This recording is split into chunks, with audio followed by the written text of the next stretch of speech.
Terpujilah Engkau Allah pemelihara kehidupan, yang masih membangunkan kami dan memberikan napas kehidupan kepada kami, sehingga kami masih boleh mengucap syukur beribadah di pagi yang teduh ini ya Tuhan. Sejenak ya Tuhan, kami beribadah datang ke hadirat-Mu. Berkatilah puji-pujian kami, berkatilah ibadah kami sehingga menjadi ibadah yang berkenan di hadapan-Mu. Dan kami mau mendengarkan firman-Mu ya Tuhan. Lembutkanlah hati kami, berikan kami roh kudus-Mu sehingga kami beroleh hikmat dan dapat mengerti firman-Mu. Di dalam nama Yesus kami berdoa dan mengucap syukur kepadamu. Amin. Shalom. Saudara-saudari yang terkasih, firman Tuhan yang menyapa kita dalam minggu yang ke-20 setelah Trinitatis didasarkan pada kitab Injil Yohanes pasal yang keempat ayat 5 hingga ayat yang ke-14. Demikian firman Tuhan. Maka sampailah ia ke sebuah kota di Samaria yang bernama Sikar, dekat tanah yang diberikan Yakub dahulu kepada anaknya Yusuf. Di situ terdapat sumur Yakub. Yesus sangat letih oleh perjalanannya, karena itu ia duduk di pinggir sumur itu. Hari kira-kira pukul 12. Maka datanglah seorang perempuan Samaria hendak menimba air. Kata Yesus kepadanya, "Berilah aku minum." Sebab murid-muridnya telah pergi ke kota membeli makanan. Maka kata perempuan Samaria itu kepadanya, "Masakan engkau seorang Yahudi minta minum kepadaku seorang Samaria?" Sebab orang Yahudi tidak bergaul dengan orang Samaria. Jawab Yesus kepadanya, "Jikalau engkau tahu tentang karunia Allah dan siapakah dia yang berkata kepadamu, 'Berilah aku minum,' niscaya engkau telah meminta kepadanya dan ia telah memberikan kepadamu air hidup." Kata perempuan itu kepadanya, "Tuhan, engkau tidak punya timba dan sumur ini amat dalam. Dari manakah engkau memperoleh air hidup itu? Adakah engkau lebih besar daripada bapa kami Yakub yang memberikan sumur itu kepada kami dan yang telah minum sendiri dari dalamnya, ia serta anak-anak dan ternaknya?" Jawab Yesus kepadanya, "Barang siapa minum air ini, ia akan haus lagi. Tetapi barang siapa minum air yang akan kuberikan kepadanya, ia tidak akan haus untuk selama-lamanya. Sebaliknya, air yang akan kuberikan kepadanya akan menjadi mata air di dalam dirinya yang terus-menerus memancar sampai kepada hidup yang kekal."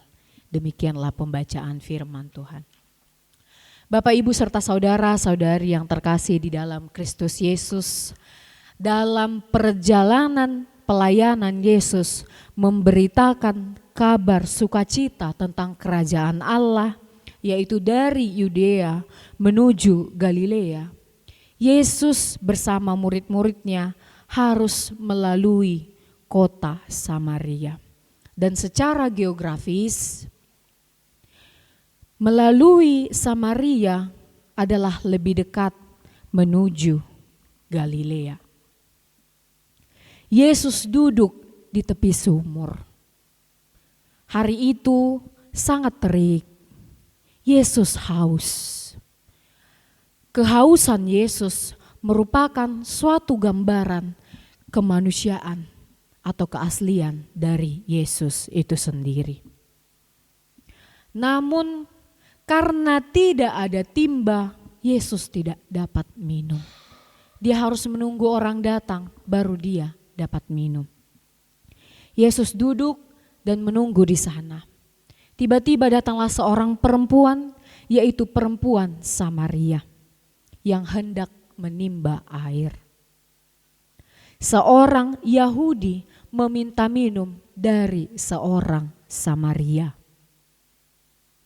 Dahulu kala 400 tahun yang lalu terjadi pertentangan dan permusuhan sehingga orang Samaria dan orang Yahudi tidak bisa bersatu.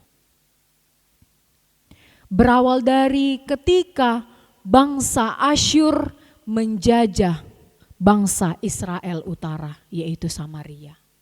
Mau tidak mau, Israel Utara yang saat ini dikatakan Samaria, dia harus melakukan perkawinan campuran sehingga boleh mereka terbebas.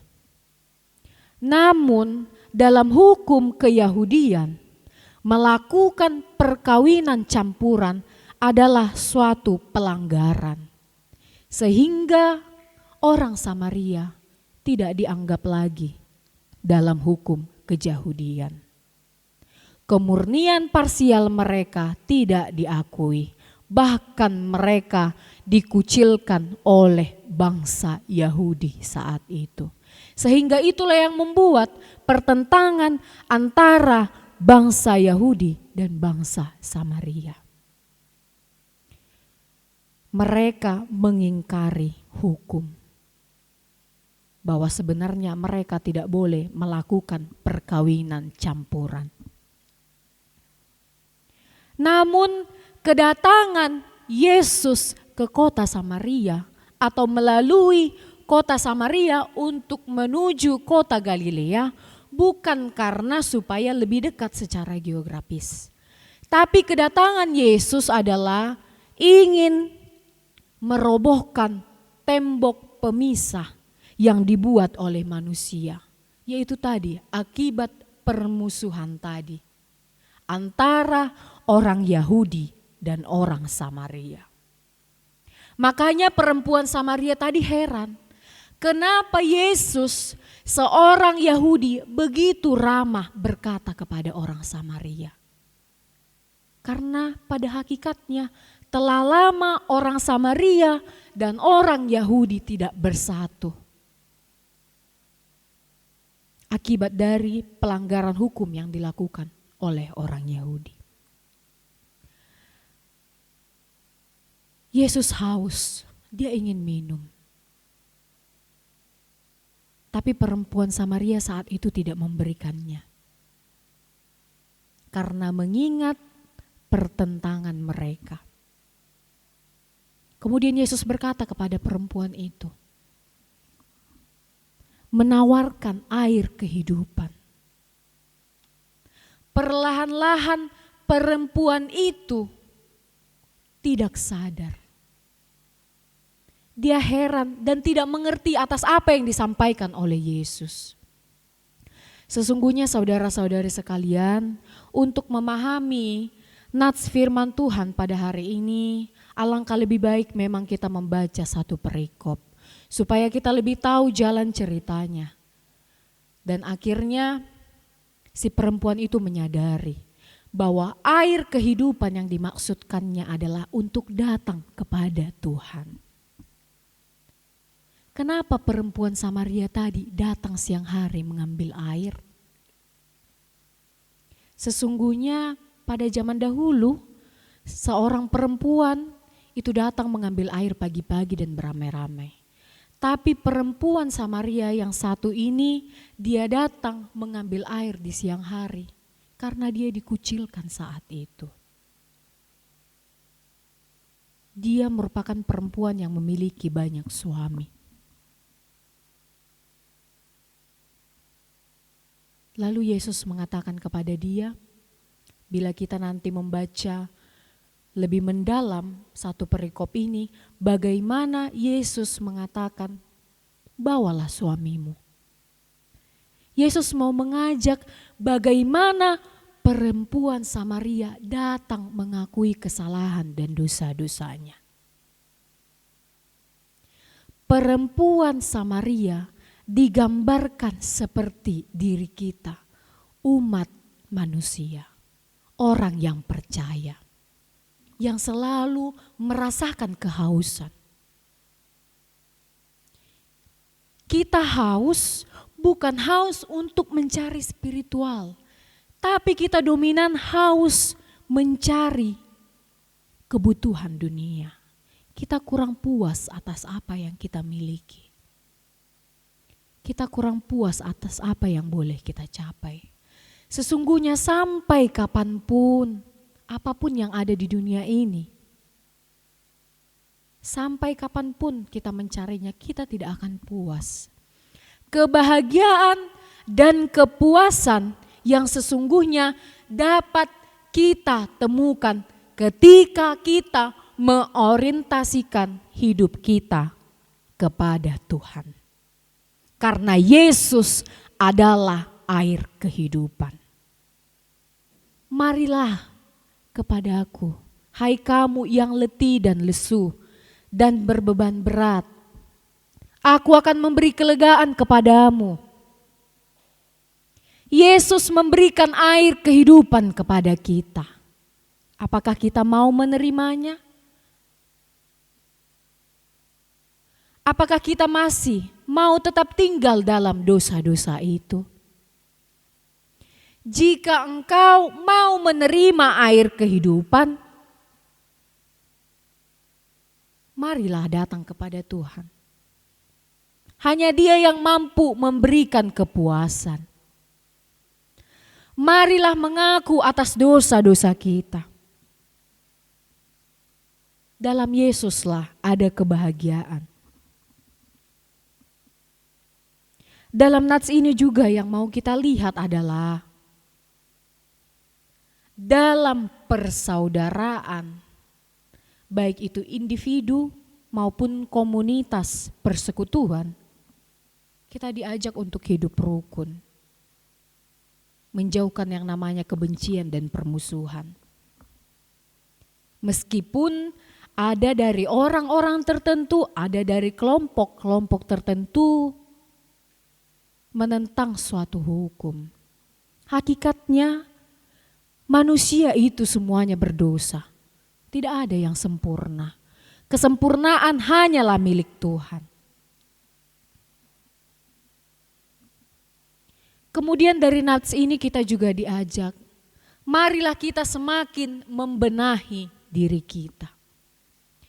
Kita jangan hanya fokus kepada ambisi dan target kita. Kita juga harus fokus kepada kebutuhan spiritual kita. Jangan hanya mencari kepuasan jasmani kita saja. Marilah ingat bahwa segala sesuatu yang Allah berikan kepada kita akan kembali kepada Allah. Untuk itu kita diingatkan, marilah kita mengorientasikan hidup kita kepada Allah. Yesus adalah air kehidupan. Tentu kita semua saudara-saudari yang terkasih sudah mengetahui bahwa 80% dari tubuh kita adalah air. Kita bisa saja tidak makan beberapa hari, tapi kita tidak dapat tidak minum selama berhari-hari. Itu akan membuat kita dehidrasi. Air merupakan kebutuhan kita yang utama. Air merupakan sumber kehidupan yang vital bagi kehidupan kita sehari-hari. Yesus digambarkan sebagai air kehidupan. Ini juga merupakan salah satu ciri khas dari Injil Yohanes. Dia menggambarkan rupa Yesus dengan simbol-simbol tertentu. Air kehidupan. Apakah kita mau menerima air kehidupan? Marilah datang kepada Tuhan. Hanya Dialah yang memiliki air kehidupan. Apakah kita ingin kebahagiaan? Marilah datang kepada Tuhan. Tuhan memiliki segalanya. Untuk itu Bapak Ibu serta saudara-saudari yang terkasih, jangan kita tinggal diam. Jangan kita tetap pada kehidupan kita yang lama. Marilah melalui nats ini kita diajak. Yesus adalah air kehidupan. Jika engkau haus, jika engkau kekurangan, mintalah kepada Yesus. Segala sesuatunya ada pada Yesus. Jika kita mau taat, jika kita mau tetap mengorientasikan, memusatkan kehidupan kita kepada Yesus. Amin, kita berdoa. Terima kasih Tuhan buat firman-Mu yang boleh menyapa kami pada hari ini ya Tuhan. Firman-Mu hari ini ingin mengingatkan dan meneguhkan kami